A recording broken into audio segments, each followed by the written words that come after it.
ಲಕ್ಷಗಳಲ್ಲಿ ಜನಕ್ಕೆ ಉದ್ಯೋಗ ಕೊಟ್ಟದ. ಸಾಕ್ಷಿ ತೋರಿಸಲಿ ಅದನ್ನೆಲ್ಲ. ಉದ್ಯೋಗ ಸೃಷ್ಟಿ ಮಾಡ್ತೀವಿ ಅಂತ ಅನೇಕ ಕಂಪ್ನಿ ಭೂಮಿ ಹೊಡಿತಾರೆ, ಅಲ್ಲಿ ನೀರು ಹೊಡಿತಾರೆ, ಅಲ್ಲಿ ಕರೆಂಟ್ ಹೊಡಿತಾರೆ, ಪೊಗಲೆ ಎಲ್ಲ ಮಾಡ್ಕೊಳ್ತಾರೆ, ಕಡೆಗೆ ಮಾರ್ಕೊಳ್ತಾರೆ, ಓಡಿ ಹೋಗ್ತಾರೆ, ಲಾಸ್ ಆಗ್ತದೆ ಅಂತ ಹೇಳ್ತಾರೆ. ಆ ಸಾಲ ಹಿಂದಾಡ್ಸಿ ರಿಟರ್ನ್ ಆಫ್ ಮಾಡ್ಕೊಳ್ತಾರೆ. ಇವೆಲ್ಲ ಇವತ್ತು ನಿತ್ಯ ನಡೀತಾ ಇದ್ದ ಘಟನೆಗಳು. ಅದನ್ನು ಪ್ರಕಾಶ್ ರಾಜ್ ಕೇಳ್ತಾ ಇದ್ದಾರೆ, ರೈತರ ಪರವಾಗಿ ಕೇಳ್ತಾ ಇದ್ದಾರೆ. ಭಾಳ ಸಂತೋಷ ವಿಷಯ ಅಂದರೆ ಒಬ್ಬ ನಟ ಜನಪರವ ಅಂತ, ಅದು ರೈತ ಪರವ ಅಂತ ಒಂದು ಪ್ರಶ್ನೆ ಕೇಳ್ತಾ ಇದ್ದಾರೆ ಅವರು. ಹೌದು, ಉಳಿದ್ರೆ ಯಾವ ಡೆವಲಪ್ಮೆಂಟ್ ಮಾಡ್ತಾಯಿದ್ದೀರಿ ನೀವು? ಎಂ ಬಿ ಪಾಟೀಲ್ ಅಂತ ಸ್ಪಷ್ಟವಾಗಿ ಹೇಳ್ತಾರಂಥವರು, ಇಲ್ಲಿ ಭೂ ಸ್ವಾಧೀನ ಮಾಡೇ ಮಾಡುತ್ತೇವೆ. ಇದೇನು ಇದು?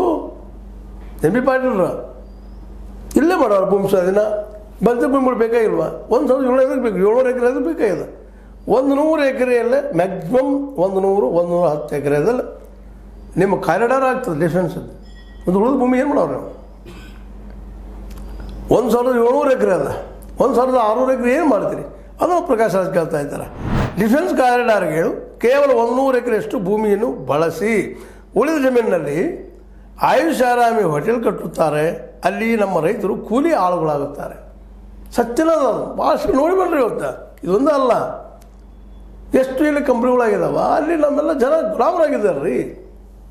ಪರಿಸ್ಥಿತಿ ಹೆಂಗೆ ಪಾಪ ಅವ್ರು ಸ್ಕಿಲ್ ಇರೋದಿಲ್ಲ ಅಂತೇಳಿ ಮತ್ತೆ ಅವು ಕಾರಣಕ್ಕಾಗಿ ಒಂದಿಷ್ಟು ಏನೋ ಕೈಗೆ ದುಡ್ಡು ಕೊಟ್ಟು ಹೊರಗೆ ಹಾಕೋದನ್ನು ನೋಡ್ತಾ ಇದ್ದೀವಿ ನಾವು.